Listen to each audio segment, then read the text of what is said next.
Sa araw na ito, ang iyong focus ay dapat nasa pagpapahinga at pag-iwas sa mga bagong stressors. Ang kasalukuyang planetary alignment ay nagmumungkahi na maglaan ka ng oras para sa sarili at iwasan ang mga sitwasyon na maaaring magdulot ng labis na pag-aalala.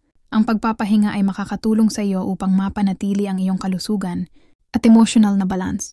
Payo mula kay Madam Rosa. Ayon kay Madam Rosa, ang araw na ito ay isang pagkakataon upang magpahinga at mag-recharge. Iwasan ang pagkuha ng mga bagong responsibilidad at maglaan ng oras para sa iyong sarili. Ang pagpapahinga ay makakatulong sa iyo upang maghanda para sa mga hamon na darating sa hinaharap. Kalusugan at kapakanan. Ang pagpapahinga ay mahalaga sa araw na ito.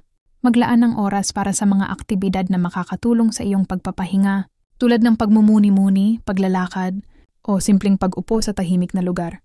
Ang mga aktibidad na ito ay makakatulong sa iyo upang mapanatili ang iyong kalusugan at emosyonal na balanse.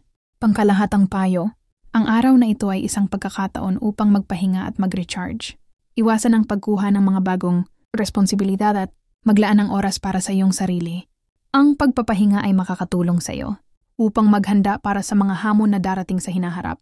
Maglaan ng oras para sa iyong sarili at magpahinga upang mapanatili ang iyong kalusugan at emosyonal na balanse.